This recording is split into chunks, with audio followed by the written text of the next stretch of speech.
السلام علیکم ورحمۃ اللہ وبرکاتہ۔ میں ہوں مولانا عطاء الرحمن۔ میں آج آپ کو ایک جنہوں نے نبی کریم صلی اللہ علیہ وسلم کے شان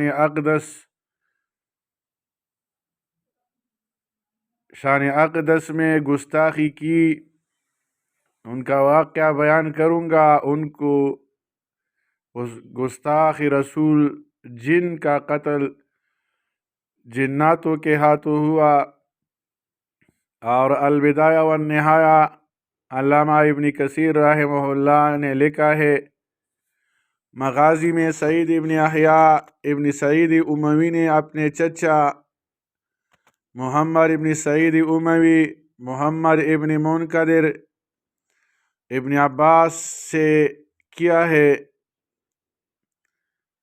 رضی اللہ عنہ کہ جبل ابی قبیس پر جن کی صدائے غیبی آئی، ایک جن تھا جنہوں نے غیبانہ آواز کی، قبح اللہ رأیکم آل فہر ما ادق العقول والافہام حین نعصی لمن۔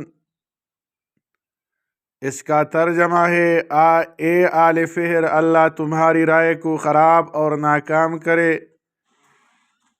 تمہاری فکر و فہم کس قدر ہلکی اور ادنا ہے۔ غیرت مند اور معزز آباء کے دین پر نکتہ چین اور حرف گیر کے بارے میں جب تمہاری خلاف ورزی کی جاتی ہے،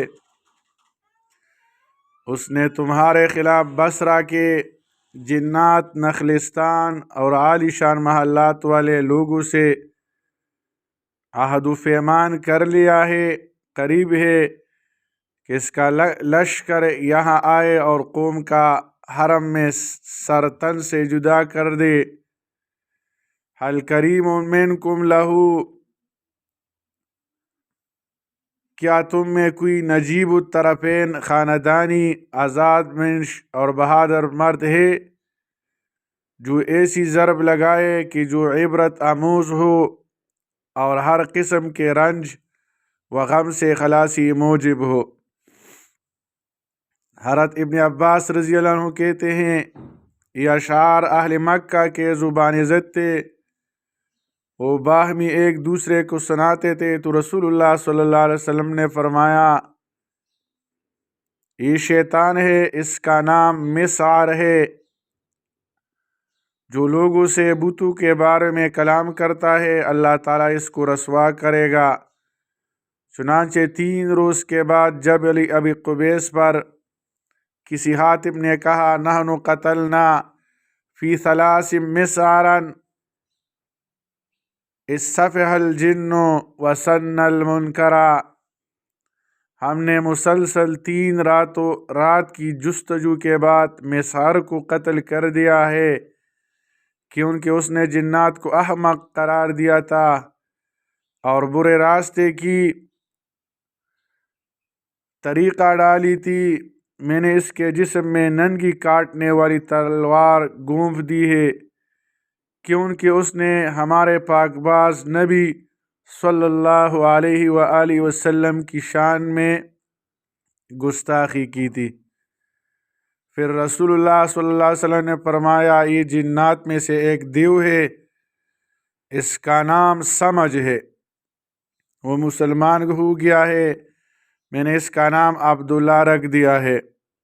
اس نے مجھے بتایا ہے کہ وہ 3 روز مسعر کو تلاش کرتا رہا۔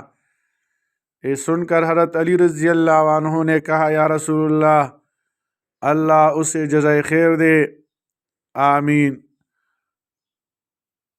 سعد ابن عبادہ رضی اللہ عنہ کہتے ہیں کہ آپ صلی اللہ علیہ وسلم نے مجھے قبل از ہجرت حضر موت کسی ضرورت کے لیے بھیجا تو میں تعمیل حکم میں روانہ ہو گیا۔ میں نے رات کو راستہ میں چلتے ہوئے کسی حاتم سے سنا، کہتے تھے، اے ابو عمر، مجھے بیداری لاحق ہے، نیند اچاٹ ہو گئی ہے اور سونا محال ہو گیا ہے، اور کائنات کی مخلوق کا محل زوال پذیر ہے۔ وہ موت کے گھاٹ پر چلے گئے۔ اس گھاٹ پر جانے والے کے لیے کوئی طلب باقی نہیں رہی، وہ اپنے راستہ پر چلے گئے اور میں باقی تنہا رہ گیا ہوں، کوئی بھی میری حاجت برآوری نہیں کرتا۔ تو یہ جنات کا حال تھا جس نے گستاخی رسول جن کو میں ساروں کو قتل کر دیا۔ اس طرح کے واقعات سننے کے لیے ہمارے چینل کو سبسکرائب کرے۔ وصلی اللہ تعالی علی خیر خلقہ محمد و آلہ و اصحابہ اجمعین برحمتک یا ارحم الراحمین۔